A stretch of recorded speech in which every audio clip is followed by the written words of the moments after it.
El Señor Jesucristo les bendiga, hermanos, a todos en esta mañana, y un saludo muy cordial para todos los que están en nuestra sintonía, tanto hermanos como amigos, damas, niños, adolescentes, jóvenes. Para ustedes va un saludo muy cordial, y gracias a Dios tenemos que darle al Señor todos los días, todas las mañanas, porque nos da la vida, nos da el sustento y nos da la bendición que tenemos siempre. En el primer libro de Samuel, capítulo 10, primer libro de Samuel, capítulo 10, dice el versículo 6: entonces el Espíritu de Jehová vendrá sobre ti con poder, y profetizarás con ellos, y serás mudado en otro hombre. Cuando te haya sucedido estas señales, haz lo que te viniera a la mano, porque Dios está contigo. Mire, este es un caso bien importante que nos lleva a reflexionar. En el caso de Saúl, Saúl fue el primer rey de Israel, un rey que el pueblo pidió. Hasta ese entonces quien reinaba en Israel era el Señor. Según el capítulo 8 del primer libro de Samuel, Israel pidió rey, como lo tenían las demás naciones. Dios le concedió al pueblo tener un rey, pero para que eso ocurriera, tenía que haber un encuentro especial con Dios. Y ahí es donde Samuel llama a Saúl y le hace unas advertencias de lo que va a pasar. El Espíritu del Señor vendrá sobre ti con poder, y serás mudado en otro hombre. De ahí, hermanos, la importancia de lo que estamos tratando. ¿Por qué es necesario recibir el bautismo del Espíritu Santo? Aquí vemos que este hombre necesitaba un toque de Dios. Era un hombre común y corriente, pero para poder ser el rey de Israel necesitaba un toque de Dios, y ese toque de Dios lo convertiría en un nuevo hombre. El Espíritu Santo vendrá sobre ti, y dice, y serás mudado en otro hombre, serás cambiado. Dios cambió la parte interior de Saúl para convertirlo en un instrumento y convertirlo en el rey de Israel. Pero se necesitaba un encuentro interno con Dios. Esa transformación estaba condicionada a obedecer. Dios le mudó el corazón, lo cambió, no solamente lo cambió, lo capacitó. Saúl, en una actitud humilde, porque no era tampoco un personaje importante, Saúl, inicialmente en una actitud humilde, aceptó el reto de Dios. Posteriormente, Saúl desobedeció a Dios unas 4 o 5 veces, por lo cual Dios también le dijo: el Señor te ha desechado, por cuanto no has cumplido la orden de Dios y has violado los mandamientos de Dios. Aunque fue cambiado para ser el rey de Israel, posteriormente el hombre desobedeció y Dios tuvo que desecharlo. Porque cuando Dios cambia a una persona, lo cambia porque tiene un propósito con esa persona. Y todas las personas en la Biblia del Antiguo Testamento que tuvieron que ver con algo importante, con un llamamiento especial de Dios, necesitaron una transformación. Si miramos aquí este ejemplo, para Saúl ser rey, necesitaba que Dios lo cambiara internamente. Abraham es un personaje importante del Antiguo Testamento. Su nombre, inicialmente el nombre caldeo de Abraham era Abram. El nombre Abraham significa padre enaltecido. Quiere decir hombre orgulloso, soberbio, altivo. Y Dios le dice: ya no será tu nombre Abraham, sino Abraham. Ya no serás un hombre orgulloso, soberbio y altivo, sino que serás padre de muchedumbres. Su esposa, Sarai. La palabra o el nombre Sarai quiere decir mujer dominante. Pero Dios le dice, ya no será Sarai, sino Sara. Sara quiere decir dama de alto rango o princesa. Entonces, mire usted que lo primero que Dios hizo con ellos fue cambiarles la soberbia, porque ellos venían de una tierra de gente rica. Abraham era un hombre rico, muy rico. Era un comerciante, era un idólatra, era un fabricante de ídolos en Ur de los Caldeos, y era un hombre importante en su tierra. Dios lo llama y le dice, tienes que dejar tu tierra, tu parentela, la casa de tu padre, la religión, los ídolos y hasta tu plata. Un llamamiento que solo cuando una persona tiene un encuentro con Dios acepta. Tuvo que tener un encuentro con Dios. Dios convierte a Abraham en el padre de la fe, en el padre de la nación, el hombre de los altares.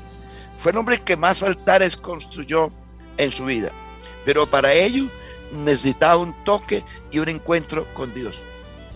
Que eso es lo que la iglesia necesita hoy más que nunca, un toque de Dios, porque a consecuencia de esa ausencia de la presencia de Dios en la iglesia es que ocurren tantas cosas. Jacob quiere decir engañador, el que suplanta, el tramposo, el ladrón, el falsificador. Jacob anduvo con ese remoquete de tramposo más de 80 años, pero Jacob no tuvo un cambio de vida sino hasta que se encontró con Dios. Engañó a su papá, engañó a su hermano, estuvo 20 años en la tierra de su tío. Allí se consiguió 4 mujeres, era un inconverso, era el nieto de Abraham, pero el hecho de que usted sea hijo de alguien cristiano no lo hace cristiano. Era nieto de Abraham, hijo de Isaac, pero era un pagano, era un inconverso. Cuando Jacob cambió, todo el tiempo engañó a su papá, engañó a su hermano y a su tío y suegro, los engañó muchas veces. ¿Por qué? No era un hombre cambiado, no era un hombre transformado. A partir del capítulo 32 de Génesis, cuando Jacob se encuentra con Dios, desde ese momento Jacob se convierte en Israel. Jacob quiere decir tramposo, ladrón, falsificador, engañador. Hasta Génesis 32 en Peniel, Jacob anduvo un inconverso. Aunque era creyente, no era un cristiano. Dios lo cambia, no solamente internamente, le cambia su nombre. Ya no serás Jacob, sino Israel. Israel quiere decir príncipe de Dios o el que lucha con Dios. En Isaías 43 dice el Señor, así dice, creador tuyo, oh Jacob, y formador tuyo, oh Israel. Como sabemos, Jacob e Israel es la misma persona, es el mismo hombre. Jacob es el hombre no convertido, Israel es el hombre convertido. ¿Cuándo ocurre una nueva vida? Cuando usted tiene un encuentro con Dios. A partir de Peniel, Jacob era un hombre totalmente distinto. A partir de eso, usted ve el recorrido, ya en el capítulo 35 de Génesis, Jacob convertido lleva a su familia a Betel y allí los consagra a Dios. Allí construye un altar por primera vez. Todo el tiempo, 80 años anduvo inconverso, y por primera vez Jacob en Betel construyó un altar de oración, que quiere decir que antes, cuando una persona es convertida, no tiene un encuentro con Dios. Ahí es donde hay que apostarle, hermanos. ¿Por qué se necesita la unción del Espíritu Santo? Porque sin esa unción, por mucho que usted luche, hermano, siempre va a cojear en la vida. Ahí le estoy presentando los ejemplos. Moisés, el príncipe en Egipto, sucesor de Faraón seguramente, se creyó prepotente en su propia capacidad cuando ve que un egipcio maltrataba a un israelita, fue y lo mató, pensando, yo soy en la casa de Faraón, ahora yo soy el que Dios va a usar para libertar a Israel, pero no era el momento. No había tenido un encuentro con Dios. No, Señor, le tocó huir al desierto, donde estuvo 40 años. 40 años como pastor de ovejas, después de ser el príncipe en Egipto. Dios lo llama. Y mire usted que Dios tiene que tratar con la persona. La primera excusa de Moisés: ¿quién soy yo para ir? No soy capaz. ¿Qué quiere decir eso? Que Moisés necesitaba un toque de Dios. La segunda excusa: ellos no me van a oír, no me van a creer, me van a preguntar cómo se llama el Dios que te mandó. Tercera excusa: no me creerán, me van a rechazar, yo no soy la persona que tú necesitas.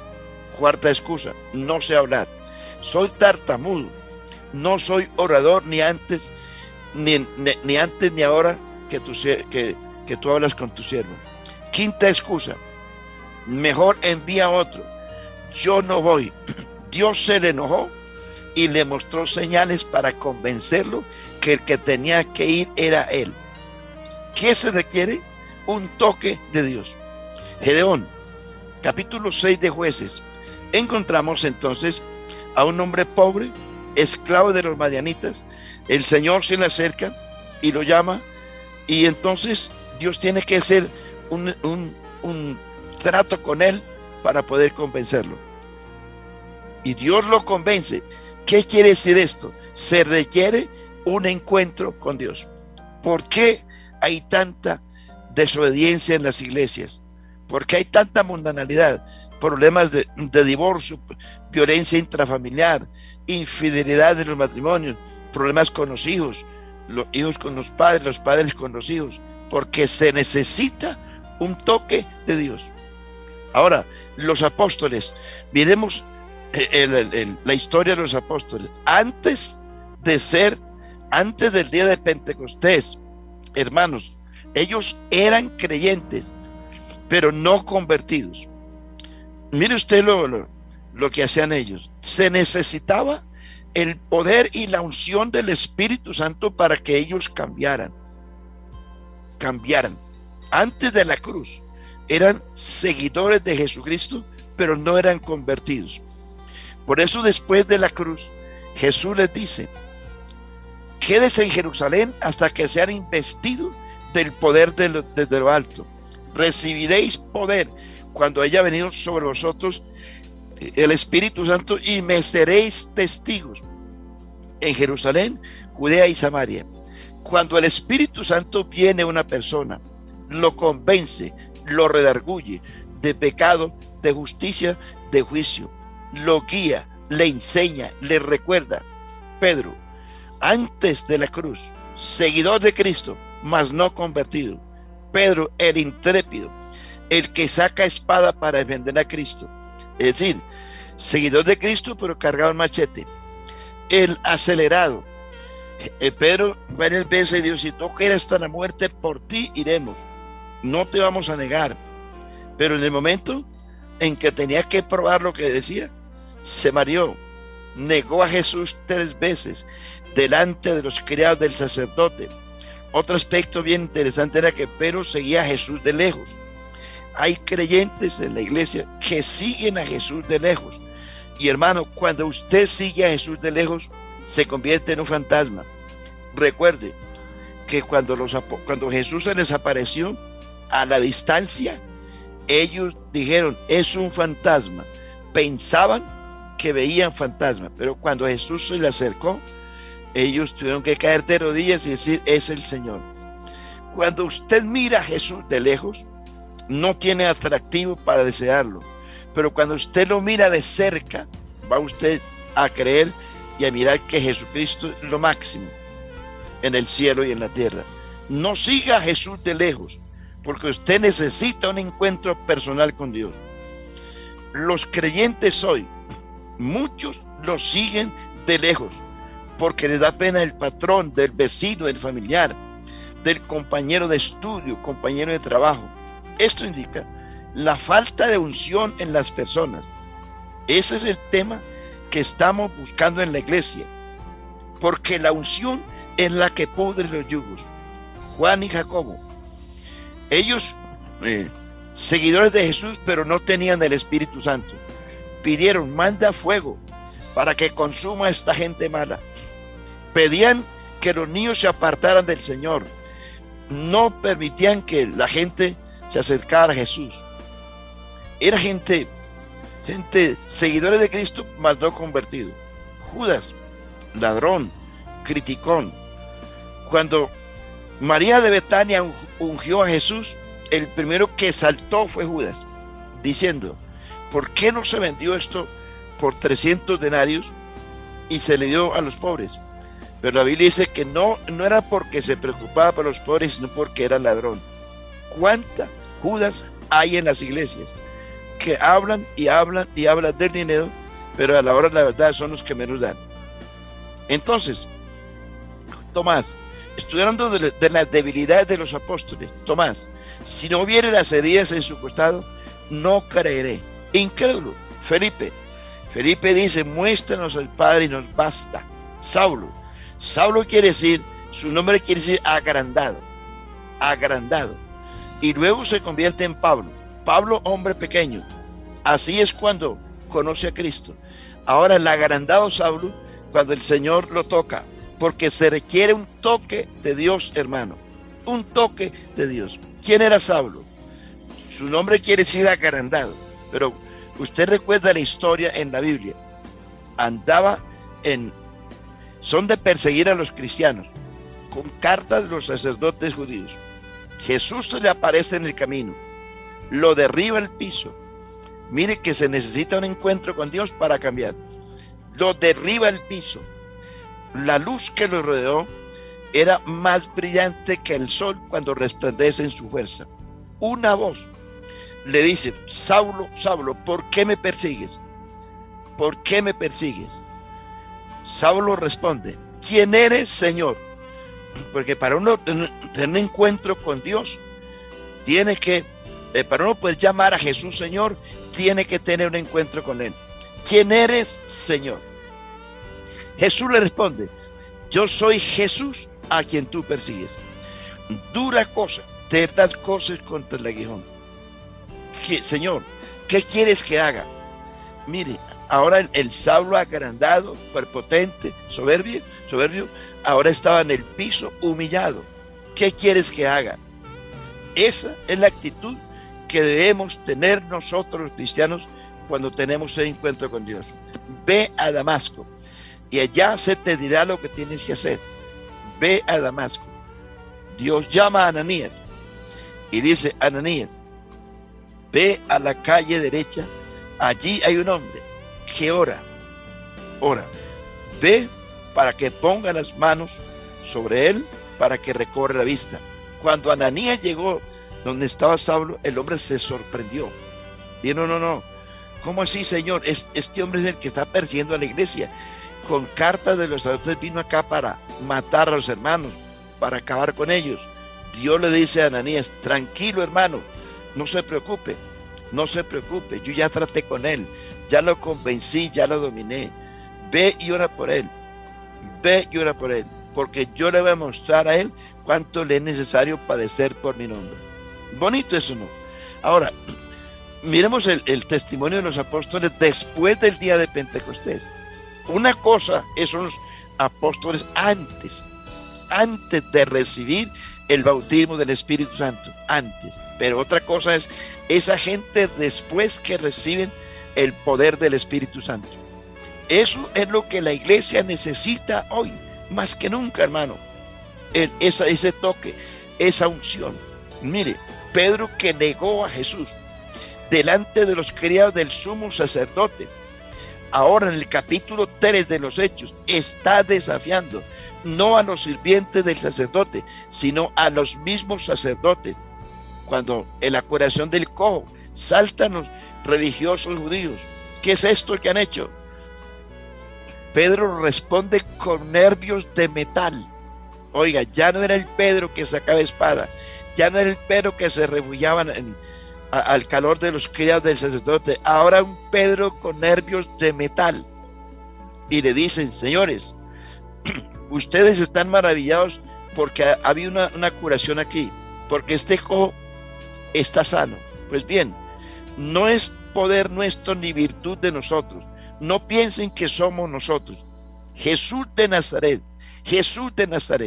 a quien ustedes mataron, cuando Pilato había resuelto ponerle en libertad, y ustedes pidieron que se diese un homicida, que cambiaran a Barrabás en vez de Jesús. Ustedes prefirieron a un homicida y mataron al justo, pero ese justo que ustedes mataron ha resucitado, y por la fe en ese Cristo resucitado es que este hombre está en vuestra presencia sano. Y los desafía. Ya no era el Pedro cobarde, y le dice: señores, miren, ustedes nos amenazan que no prediquemos más en el nombre de Jesús, pero miren, va a venir sobre usted lo que dice el Salmo 18. La piedra con que edificaron los edificadores ha venido a ser cabeza del ángulo, y en ningún otro hay salvación, porque no hay otro nombre bajo el cielo dado a los hombres en que podamos ser salvos. Ahora encontramos un Pedro y a un Juan con nervios de metal, ungidos con el Espíritu Santo. Van donde la iglesia y le dicen: miren, nos amenazaron, nos van a expulsar, nos van a matar. Y la Biblia dice que ellos levantaron unánimes la voz a Dios y dijeron: soberano Señor, tú que hiciste los cielos y la tierra, que por boca de David tu siervo dijiste: ¿por qué se amotinan las gentes y los pueblos piensan cosas vanas? Porque se unieron en esta ciudad contra tu santo Hijo Jesús, a quien ungiste Herodes y Poncio Pilato para hacer cuanto tu mano y tu consejo habían antes determinado. Ahora, Señor, mira sus amenazas y concede a tus siervos que con todo de nuevo hablen tu palabra, mientras extiendes tu mano, para que se hagan señales, prodigios y maravillas mediante el nombre de Jesús.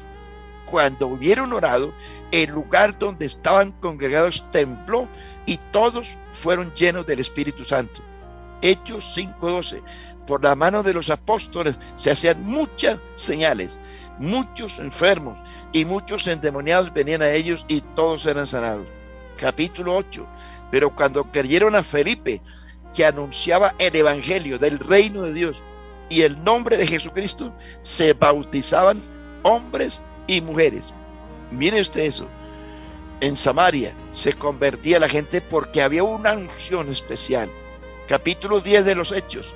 El apóstol Pedro predicando la resurrección de Cristo. Los gentiles que nunca habían oído ese mensaje y mucho menos sobre el bautismo del Espíritu Santo. Cuando Pedro terminó el discurso, el Espíritu Santo vino sobre los gentiles. Hablaban en lenguas y magnificaban a Dios. Y Pedro dice: nadie puede impedir el agua para que sean bautizados estos que han recibido el Espíritu Santo también como nosotros. Igualmente, el capítulo 13 de los Hechos, ahí donde se dice la Biblia que ellos ayunando y orando, el Espíritu Santo dijo: apártame al Saulo y a Bernabé porque los voy a mandar de misioneros. Capítulo 16, el apóstol Pablo echa fuera un demonio y eso trajo como consecuencia la persecución. En el capítulo 16 en Filipos, Pablo y Silas, a pesar de todo, cantaban y oraban a Dios y la cárcel se estremeció. Mire tres cosas importantes. En el capítulo 2 de los Hechos, dice que vino un viento recio que sopló y llenó toda la casa donde estaban congregados.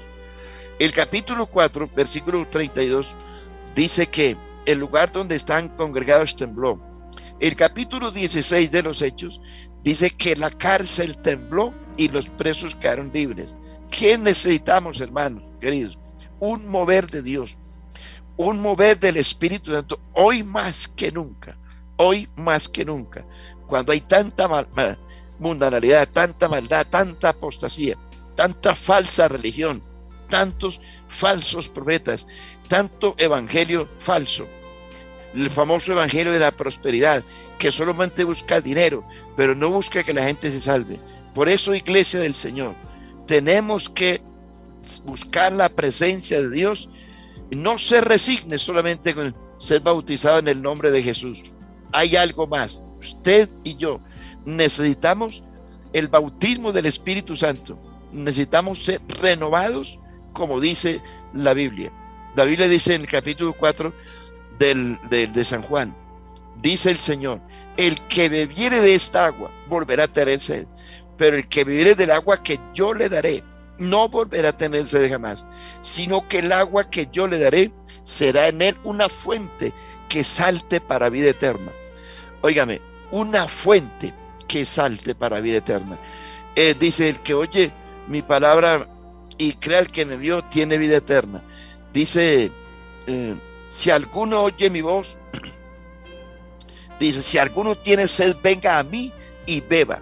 El que cree en mí, como dice la Escritura, de su interior correrán ríos de agua viva. Dice el Señor: esto es lo del Espíritu que habrían de creer en él, porque el Espíritu no haya descendido sobre ninguno, porque Jesús no haya sido aún glorificado. Eso fue antes de la cruz. Después del Pentecostés, el Espíritu Santo vino a la iglesia y se quedó en la iglesia y está en la iglesia. El Espíritu Santo se irá solo cuando la iglesia sea llevada al cielo. Por ahora, en este tiempo de la era apostólica, el Espíritu Santo está vigente en la iglesia. ¿Qué se requiere? Meternos más en Dios, orar más a Dios, buscar la presencia de Dios, que nuestros cultos sean agradables, que usted llegue a la iglesia a orar, no a charlar, que usted no convierta el templo en un club social. No, llegue a la iglesia con hambre y sed de Dios. Busque a Dios para que usted vea cosas maravillosas, cosas grandes que Dios puede hacer, y depende de nosotros. El Espíritu Santo está en la iglesia, vino a la iglesia, se quedó en la iglesia, pero hay que movernos, hay que sacudirnos, porque si no lo hacemos, hermanos, Dios puede sacudirnos el barco y será peor. Que el Señor nos bendiga, y les dejo esa inquietud, pues. Para todos, un feliz día, y les invito a orar en esta mañana, que Dios nos guarde, que Dios nos cuide, y que esto que decimos no sea solamente echarlo en saco roto. Hay que buscar la presencia de Dios. Acompáñeme, iglesia, a orar esta mañana, y que no sea solamente un mensaje hoy.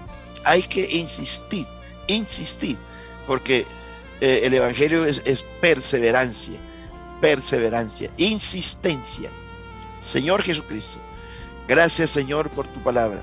Tu palabra es verdad, tu palabra vive para siempre. Señor, necesitamos hoy más que nunca un avivamiento en la iglesia. Hay mucha maldad, mucho pecado, muchas situaciones difíciles, que solamente una unción de tu Espíritu Santo puede arreglar tanta cosa. Para la gloria de Dios, enséñanos y danos visión para meternos en lo que realmente necesitamos. En el nombre de Jesús, bendice la iglesia esta mañana, en este día, y que seamos convencidos por la palabra. Es el Espíritu Santo el que convence de pecado, de justicia y de juicio, el que guía, enseña y recuerda. Para la gloria de Dios, encomienda a la iglesia en este día, que tú nos guardes. Amén, para la gloria de Dios.